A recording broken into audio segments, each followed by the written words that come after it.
Bonjour et bienvenue dans À l'affiche 100% musique. Marjorie H à votre service avec aujourd'hui des invités aux tonalités très électro. D'un côté, nous avons Lewis Hoffman, jeune pousse qui sévit depuis plusieurs années. Il a d'ailleurs commencé dans sa chambre d'ado et a récemment sorti son premier album Sonic Poems, un disque riche en mélodies et sentant bon le soleil.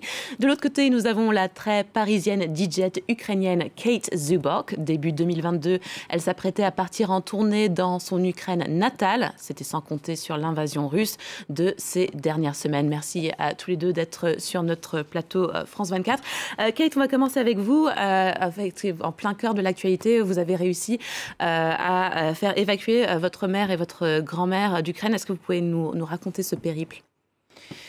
Donc c'était très difficile pour lui ramener parce que toutes les routes bloquées, c'est très risqué de voyager, il y a des bombes, il y a des shootings et bon finalement ma mère conduit lui-même toute seule jusqu'à Paris et moi je suis allée voler à Varsave. Louer une voiture et récupérer ma grand-mère au bord de l'Ukraine.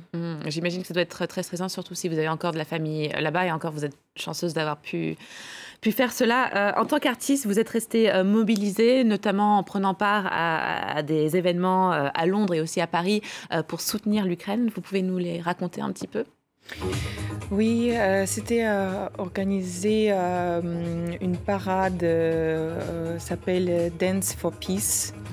Ils ont organisé ça pour collecter les donations pour l'Ukraine, pour supporter et toutes les artistes ukrainiennes qui jouent dans la rue pour ça.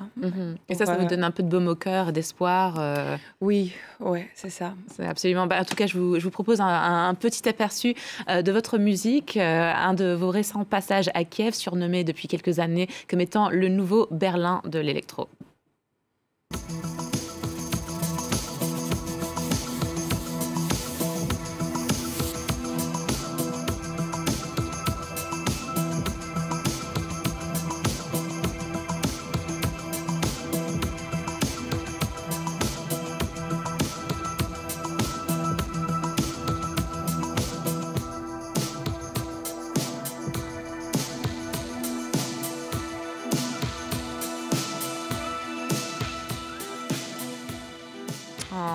C'est incroyable de voir ça, surtout à un moment où on se dit que voilà, l'Ukraine était en pleine ébullition, musicalement parlant, scéniquement parlant.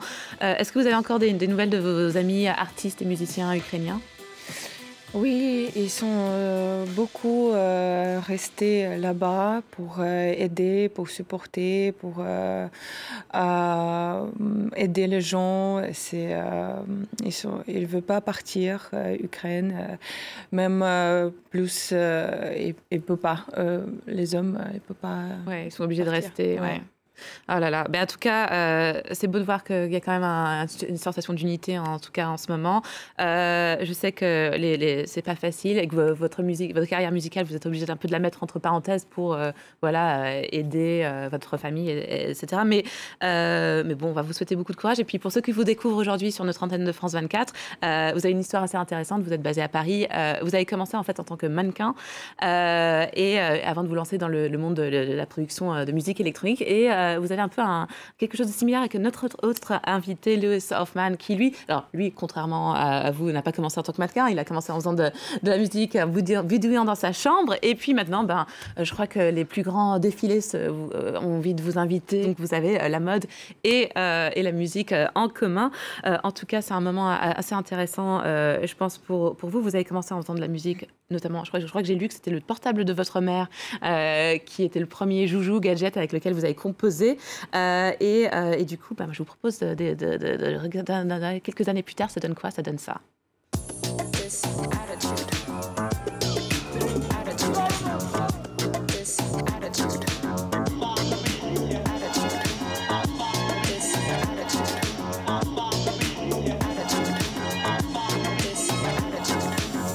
You've got this attitude.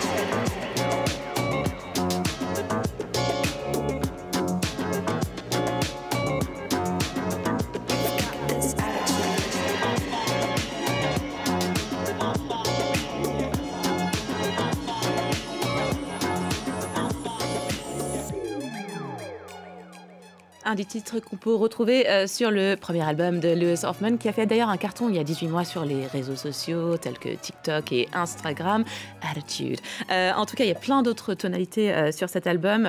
Vous êtes actuellement en plus en tournée. Vous avez pu apporter cet album avec vous dans certaines salles à guichet fermé. Qu'est-ce que ça vous fait maintenant d'avoir cet album de sortie et d'être un artiste, on va dire, presque complet? Je suis très content parce que c'était un très long travail et c'est-à-dire qu'enfin on se dit voilà, j'ai quelque chose qui est là, qui explique ce que j'ai envie de montrer. C'est comme si j'avais planté un arbre et c'est mon arbre, il est là et il va pas bouger. C'est aussi quand on sort un album, ça fait partie de l'histoire dans un sens, très humblement, mais ce que je veux dire c'est que on se dit tiens, j'ai un CD, j'ai un vinyle, et quand j'étais petit, voilà, j'avais des CD d'artistes et tout ça, et on se dit voilà, moi aussi j'ai mon CD, mon truc, donc on pose notre petite pierre, quoi. Donc on se dit ok, voilà. Donc c'est un sentiment comme ça de relief. On se sent enfin, on a dit ce qu'on voulait dire, voilà. Ouais, c'est sorti. C'est comme si vous aviez accouché. C'est un genre d'accouchement. Voilà, exactement. Votre son est très French touch, dans le sens où les fans de Martin Solveig, Sébastien Tellier, c'est assez divers, Bob Sinclair s'y retrouveront entre autres, mais pas que. Et ces dernières années, on a reçu sur notre plateau des artistes électro comme Kid Francescoli, qui eux sont à la tête de ce qu'on appelle ce nouveau son, la French Riviera Touch. De par son côté ensoleillé et très positif qu'on a dans votre musique. Vous vous retrouvez où? Vous vous situez où dans la scène musicale française?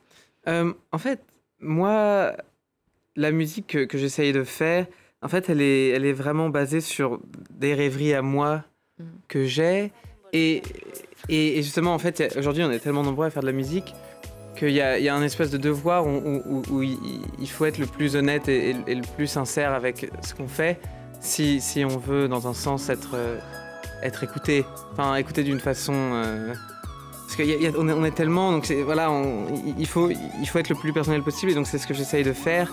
Et c'est pour ça d'ailleurs que j'ai appelé l'album Sonic Poems, c'est que en fait je vois plus cet album comme un espèce de recueil de chansons que j'ai fait comme ça pendant 3 ans, et qui sont électroniques, mais sans en fait passer par un courant, sans passer par une scène ou des genres. Voilà, c'était ma façon de m'exprimer, c'est faite par ces sonorités-là. Et c'est juste comme ça que je réfléchis en fait. Et donc, c'est pour ça qu'il y a beaucoup d'adjectifs différents qui sont mis sur cette musique-là et que j'aime ou que j'aime vraiment pas. Mais c'est comme ça que je vois les choses en fait. Et donc à partir de là... Je fais juste ma musique, c'est comme ça que je vois les choses. Et en plus, je m'apparente plus finalement à, pas forcément à des musiciens. Par exemple, là, en ce moment, je suis vraiment dans Jacques Kerouac. C'est plus comme ça que je vois les choses. Voilà. Et même Jacques Kerouac, par ailleurs, au début, il était dans la Beat Generation, mais après, ça l'a saoulé d'être assimilé à un courant aussi. Donc, voilà, c'est comme ça que je vois les choses. En parlant d'assimilation à une génération, il y a un de vos textes qui me fait beaucoup rire à écouter, c'est celui où vous êtes pas très content des textos, enfin la frustration qu'on éprouve à écrire des textos. Est-ce que vous pensez que vous allez un peu à l'encontre de l'image qu'on a de votre génération, en particulier la génération milléniale et génération Z? Bah, moi, je pense que tout le monde se retrouve dans cette chanson. Et d'ailleurs, c'est aussi ça que j'essaye de faire, j'essaye d'aller vraiment loin dans les sentiments que je ressens pour que tout le monde puisse s'y retrouver.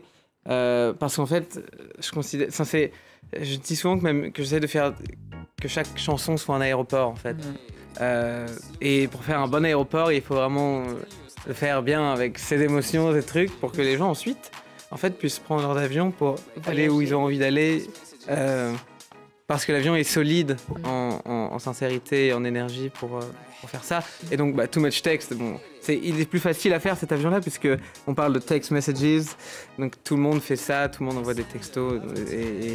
Mais après, j'ai essayé de le faire à ma façon. C'est-à-dire que moi, je considère un peu plus comme un genre de poème, mais un peu surréaliste. Parce que voilà, là, quand on voit les textos qui sont envoyés, c'est que des adjectifs un peu absurdes entre guillemets, mais c'est ça qui rejoint le surréalisme que j'aime bien d'ailleurs. C'est quelque chose que j'aime beaucoup. Ouais. Et donc c'est comme ça que je joue aussi avec tout ça. Mélanger des choses, des années 30, des années 20 avec des... C'est les extrêmes des temps spatio-temporaires. Voilà. Kate, vous, les textos, est-ce que vous êtes poétique sur les réseaux sociaux? J'essaie pour être inspirée pour les gens, spécialement pour ce moment-là, quand on a besoin quelque chose de respirer pour être calme, parce qu'il y a beaucoup de stress en ce moment-là. Ouais, donc c'est un petit lieu de positivité. Oui. Eh bien, merci beaucoup à tous les deux d'être venus sur notre plateau. L'émission touche à sa fin, mais je vous rappelle, chers auditeurs, chers téléspectateurs de France 24, vous pouvez retrouver toute la culture sur notre site france24.com et bien sûr sur les réseaux sociaux. L'actualité revient dans quelques instants. Je vous invite à découvrir Kate Zubok et Lewis Hoffman dès que possible sur scène et bien sûr en musique. Nous, on va se quitter tout de suite avec un nouvel extrait du dernier album, troisième album de l'Espagnol, Rosalía, tout de suite sur France 24. No me has olvidado, no me has olvidado. Ya no te quiero como antes.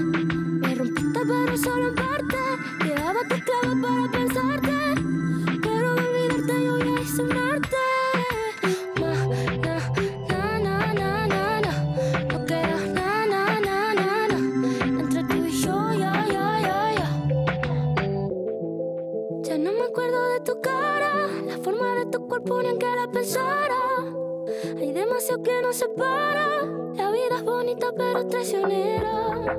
Vestida con eje de Fendi, bailando Pamela de Candy. Así tú